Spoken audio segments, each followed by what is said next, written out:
আমি এখন অধিকাংশ পরিবারে আর স্বামী নেই, মানে হুকুমের দাস হয়ে গেছে।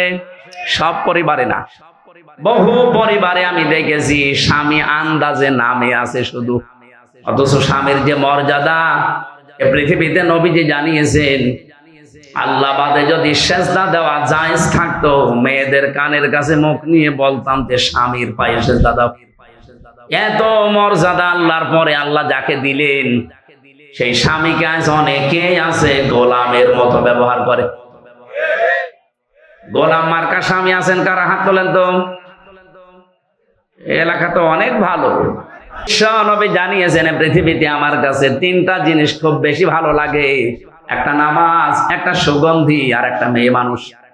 এই মেয়ে লোক বলতে গিয়ে তিনি ইমরাতি দিয়েছেন, আমার স্ত্রী। আমার স্ত্রী আমার কাছে ভালো লাগে। আমাদের কাছেও নামাজ অনেকের ভালো লাগে, অনেকের লাগে না। অনেকের কাছে সুগন্ধি ভালো লাগে, অনেকের কাছে আবার দুর্গন্ধ ভালো লাগে। ওই যে বিড়ি খায়, এটাকে সুগন্ধ। অনেকের কাছে স্ত্রী ভালো লাগে, নিজেরটা বাদ দিয়ে অন্যেরটা। না এই এলাকায় সব নেই আছে, মানে এই যে পরকীয়া প্রেম করে কারা? পরকীয়া প্রেম যারা করে এরা কি নিজের বর সাথে না অন্যের বর সাথে? আমার ভাইরা, এই জন্য আল্লাহ রাসূলের চাইতে বেশি মর্যাদা আপনি জীবনেও দিতে পারবেন না মহিলাদেরকে। আন্দাজে যা বলছেন ওটা আপনার নিজের স্বার্থে, দলীয় স্বার্থে। যে কথা বলছিলাম, এই যে এই মহিলাটা খ্রিস্টান সবচাইতে বেশি পৃথিবীতে, তারপরেও তিনি যখন বলেন আমি দেখলাম যে আমার নিজের ভুলই ধরা পড়ে যাচ্ছে একটা একটা করে, এই সে আয়াতটাই বলছিলাম, সূরা নিসার 34 নম্বর আয়াত, আর রিজালু কাওয়ামুনা আলান নিসা। আমি পুরুষদেরকে বানিয়েছি অভিভাবক আর মেয়েদেরকে বানিয়েছি তাদের আজ্ঞাবহ। কিন্তু আজ আমাদের দেশে অনেকে সিস্টেম পুরো উল্টিয়ে ফেলেছে। মেয়ে লোক এখন রাজমিস্ত্রি আর আমরা যোগাইলে।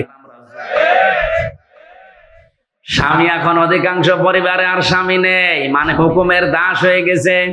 সব পরিবারে না, বহু পরিবারে আমি দেখেছি স্বামী আন্দাজে নামে আছে শুধু, অথচ স্বামীর যে মর্যাদা এ পৃথিবীতে নবীজি জানিয়েছেন। আল্লাহ বাদে যদি সেজদা দেওয়া জায়েজ থাকতো, মেয়েদের কানের কাছে মুখ নিয়ে বলতাম যে স্বামীর পায়ে সেজদা দাও। এত মর্যাদা আল্লাহর পরে আল্লাহ যাকে দিলেন, সেই স্বামীকে আজ অনেকেই আছে গোলামের মতো ব্যবহার করে। গোলাম মার্কা স্বামী আছেন কারা? হাত তোলেন তো। এলাকা তো অনেক ভালো, আলহামদুলিল্লাহ।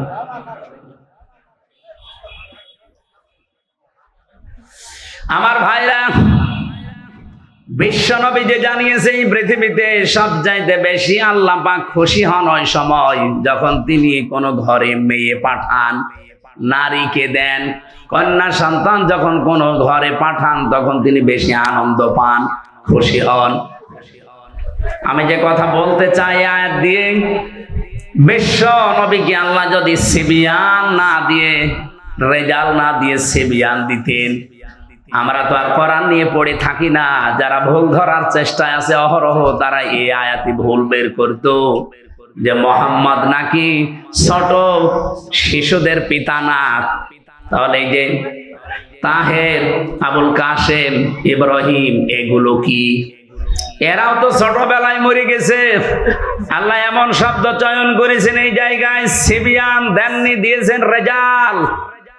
অথচ সেই জন্মের পর থেকে অনেকে আয়াত আমরা মিলাদে পড়েছি, এখানে যে তথ্য আছে অনেকে আমরা জানি না। কত সেনসিটিভ জায়গা কোরআনের প্রতিটি আয়াত। আমার আল্লাহ রেজাল ব্যবহার করে মানুষের মুখের উপরে কাদা দিয়ে দিয়েছেন যে না, মুখ খুলতে পারবি না।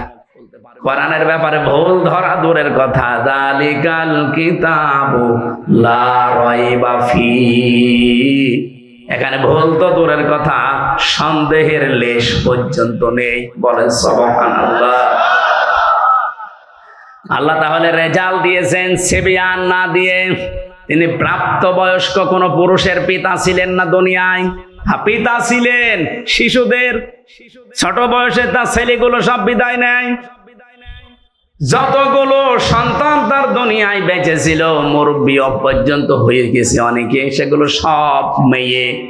জাইনাব, রোকাইয়া, উম্মে কুলসুম, ফাতিমাতুজ জাহরা রাদিয়াল্লাহু তাআলা আনহা, এগুলো সব পুরুষ না মহিলা? বলেন বলেন। এবার আমি একটা হাদিস এখানে শোনাতে চাই। নবীজি বলেন, হে পৃথিবীর মানুষেরা, যার মেয়ে আছে মেয়ের বাবাকে গালি দিবা না। আল্লাহ নবী কিন্তু কোনো দিন এ কথা বলেন না যে ছেলের বাবাকে গালি দিবা না। আমি আপনাকে ছেলের বাবাকে গালি দিতে বলছি না, কিন্তু আজ স্পেশাল ভাবে মেয়ের বাবাকে গালি দিবা না এ কথা আল্লাহর নবী বললেন, কারণ আমি মুহাম্মদ নিজে মেয়েদের বাবা। মেয়ে যাদের আছে আপনি গ্যারান্টি নিতে পারেন, শুধু 3টা কাজ যদি করতে পারেন ওর পেছনে আল্লাহ পাক আপনাকে এই ওসিলায় একটা জান্নাত দেবে। 1 নম্বরে তার একটা সুন্দর অর্থবোধক নাম রাখা লাগবে। এমন নাম রেখে দিয়েছে ও নাম শুনলে কুকুর পর্যন্ত হাসে। আধুনিক এমন এমন নাম এখন বের হচ্ছে। এই জন্য আপনি ইসলামী এবং অর্থবোধক নাম রাখবেন মেয়েদের। 2 নম্বরে শুধু নাম রাখাই শেষ না, এর পেছনে আপনি খরচ করবেন আপনার সাধ্য মতো দিন শেখাতে। আপনার মেয়ে হাফেজা হবে, আপনার মেয়ে ইঞ্জিনিয়ার হবে, ডাক্তার হবে, কোনো অসুবিধা নেই, কিন্তু তাকে প্রথমে কোরআনে কারিমের জ্ঞানটা এমন ভাবে দেন ও বড় হয়ে যেন দুর্নীতি না করে। এগুলো যাদের ভেতরে আছে, আপনার মেয়ে যদি ডাক্তার হয় রাজশাহীর ডাক্তার ফাতেমা সিদ্দিকার মতো হবে। আপনার মেয়ে যদি বিশ্ববিদ্যালয়ের শিক্ষিকা হয়, আমি বহু বিশ্ববিদ্যালয়ের শিক্ষিকা দেখেছি, এই মানুষগুলো সূর্যের আলো পর্যন্ত তাদেরকে দেখতে পায় নাই, অথচ তারা ভার্সিটির শিক্ষিকা। আর আপনার মেয়ে প্রাইমারির মাস্টার, ওর আগা থেকে মাথা পর্যন্ত শুধু সূর্য না, এলাকার সূর্যরাও দেখে।